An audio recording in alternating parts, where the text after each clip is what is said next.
बिस्मिल्लाहिर्रहमानिर्रहीम। अस्सलामु अलैकुम। लाखों करोड़ों दुरूदो सलाम नबी रहमत सल्लल्लाहु अलैहि वसल्लम पर और आपकी आल पर। मैं गुलाम मुस्तफ़ा हूँ और आप हमारा यूट्यूब चैनल और फेसबुक पेज देख रहे हैं। नाज़रीन मोहतरम, 18 जुलाई 2026 बरोज़ हफ्ते का बाकायदा आगाज़ होने जा रहा है। हम बात करने जा रहे हैं कि पाकिस्तान की सिक्योरिटी फोर्सेस को एक नया टास्क इस टाइम पर मिल चुका है। ईरान अमेरिका जंग के दौरान पाकिस्तान की लॉटरी निकल आई है। मुकम्मल तफसील आप लोगों के साथ शेयर करूँगा। इसके साथ साथ नाज़रीन मोहतरम, हम बात करने जा रहे हैं कि किस तरीके से इस वक्त अमेरिका के अंदर बैठे हुए प्रोफेसर जॉन ने एक बहुत बड़ा इंकशाफ कर दिया है और अमेरिका की शिकस्त का वाज़े तौर पर उन्होंने सबूत के साथ जो है वो पूरी दुनिया के सामने प्रचार कर दिया और ईरान की फतह का उन्होंने बोल बाला कर दिया है। इसकी तफसील पर हम पहले बात करेंगे।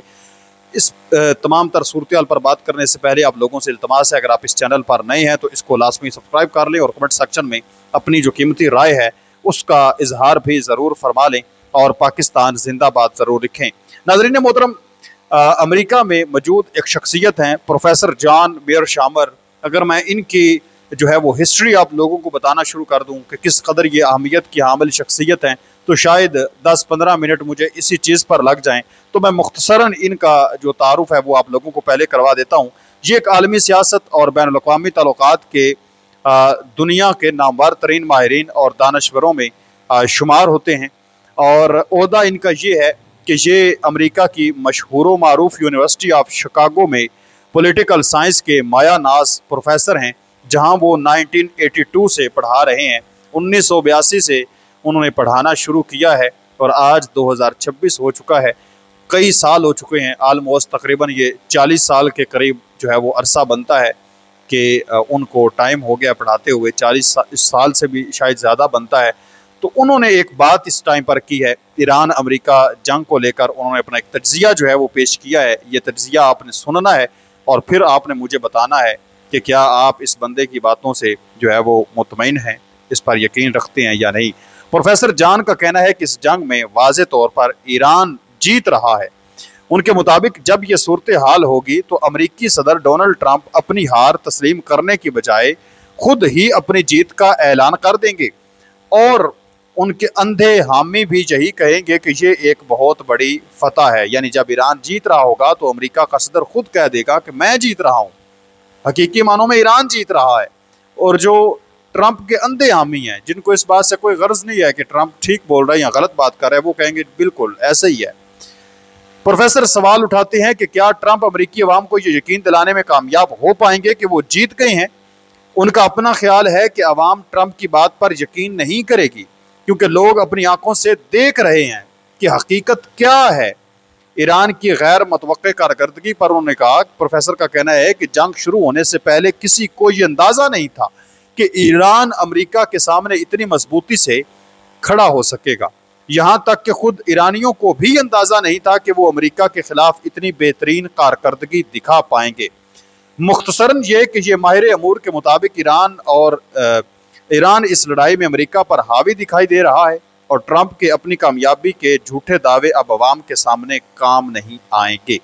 अब ये बंदा अमेरिका के अंदर बैठकर, ईरान अमेरिका की जंग है और वहाँ का ये प्रोफेसर है और मायानाज प्रोफेसर है और तज्जियाकार है। मायानाज उम्र रसीदा शख्सियत है, ऐसा भी नहीं है कि कल का कोई बच्चा है 20-25 साल का।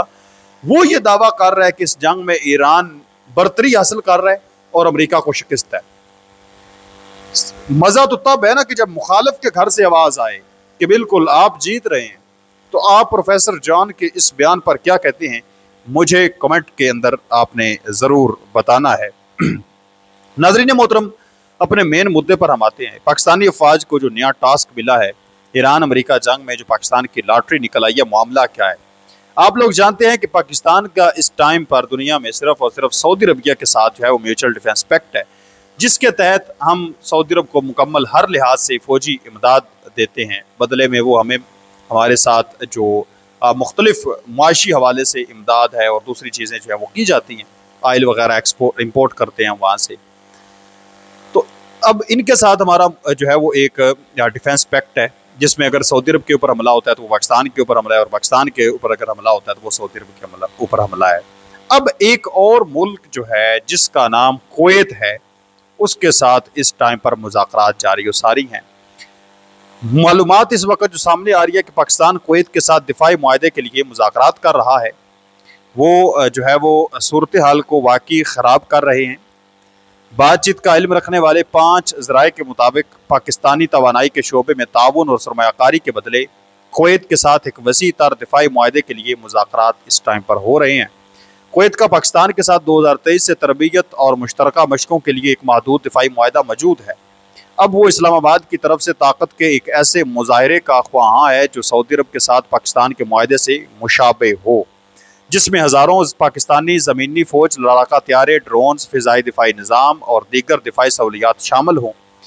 ये इस टाइम पर जनाबे वाला बातचीत जारी सारी है, क्योंकि अब आप जानते हैं कि ईरान की जानब से जिस तरीके के साथ तबाही फेरी जा रही है कुवैत, बहरीन, कतर और इन तमाम ममालिक पर, वजह एक ही है कि वहाँ पर जो अमरीका के फ़ौजी अड्डे मौजूद हैं, लेकिन सऊदी अरब के अंदर ईरान किसी किस्म का अटैक नहीं कर रहा, क्योंकि सऊदी अरब की जानब से भी ईरान के अंदर कोई अटैक नहीं हो रहे। सऊदी फ़िज़ाई हदूद या ज़मीनी हदूद अमरीका इस्तेमाल नहीं कर रहा ईरान पर इस्तेमाल करने। और फिर भी मुख्तलिफ ये रिपोर्ट सामने आई हैं हालिया दिनों में कि पाकिस्तान ने ईरान को ख़बरदार किया है कि जनाबे वाला, आपने सऊदी अरब के ऊपर किसी किस्म का कोई अटैक नहीं करना, अगर अटैक करेंगे तो फिर मामलात गड़बड़ हो सकते हैं।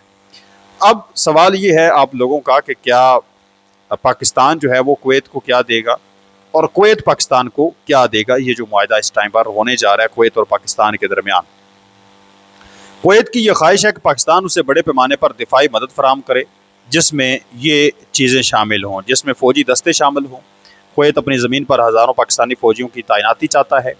फ़िज़ाई क़ुव्वत और टेक्नोलॉजी, पाकिस्तान से लड़ाका तैयारे, फाइटर जेट्स और ड्रोन्स फराम किए जाएँ। कुवैत की सिक्योरिटी के लिए पाकिस्तान का एयर डिफेंस सिस्टम, फ़िज़ाई दिफाई निज़ाम वहाँ नस्ब किया जाए। फिर कुवैती अफवाज की ट्रेनिंग और दीगर दिफाई सामान की फरहमी की जाए और मिलकर जंगी मशकें की जाएँ। कुवैत पाकिस्तान को बदले में क्या देगा। पाकिस्तान इस फौजी ताउन के बदले अपनी गिरती हुई मईशत और तवानाई की ज़रूरियात को पूरा करने के लिए कुवैत से ये मुतालबात करेगा, जिसके अंदर सरमायाकारी शामिल है। कुवैत पाकिस्तान के मुख्तलिफ शोबों में बड़े पैमाने पर नकद सरमायाकारी करेगा। तवानाई की सिक्योरिटी, पाकिस्तान अपने तेल और ईंधन के ज़खायर को बढ़ाने के लिए कुवैत से ताउन चाहता है। डीजल और फ्यूल स्टोरेज, दोनों ममालिक के दरमियान पहले से मौजूद डीजल की फरहमी के जो डीजल की फरहमी जो है उसको यकीनी बनाया जाएगा। पाकिस्तान में कुवैत की मदद से एक बड़ा फ्यूल स्टोरेज बनने पर भी बातचीत हो रही है। तो बुनियादी तौर पर यह है कि तेल के बदले फ़ौज और दिफाई तहफ़्फ़ुज़ जो है वो कुवैत को दिया जाएगा। तो ये आप कह लें कि इस जंग के दौरान जो ईरान इनकी मंजी ठोक रहा है, अब इनको मदद की ज़रूरत है। तो ये पाकिस्तान की जानब देख रहे हैं कि हमें जो है वो पाकिस्तान की फ़ोर्सेस आकर बचाएँ। साफ ज़ाहिर है पाकिस्तान की जब फोर्सेस वहाँ पर तैनात होंगी, पाकिस्तान और ईरान के भी एक बड़े अच्छे ताल्लुकात हैं, तो फिर जो है वो किसी किस्म का अटैक ईरान नहीं करेगा कुवैत के अंदर। कुवैत भी जो है वो भी अमेरिका को अपना फौजी अड्डा इस्तेमाल नहीं करना देगा। बुनियादी तौर पर ये कुवैत आप कह लें कि अब अमरीकी फौजी अड्डे से तंग आ चुका है, ये एक मुतबादिल तराश कर रहा है। मुस्तकबिल के अंदर ऐसा हो सकता है कि अमरीकी फ़ौज की छुट्टी जो है वो हो जाए। तो आप इस तमाम तर सूरत पर क्या कहते हैं, क्या पाकिस्तान को कुवैत के साथ ऐसा दिफाई मुआहदा करना चाहिए या नहीं, मुझे ज़रूर बताएं। मिलते हैं एक और नई वीडियो में, तब तक अल्लाह निगहबान। पाकिस्तान हमेशा जिंदाबाद। वस्सलाम।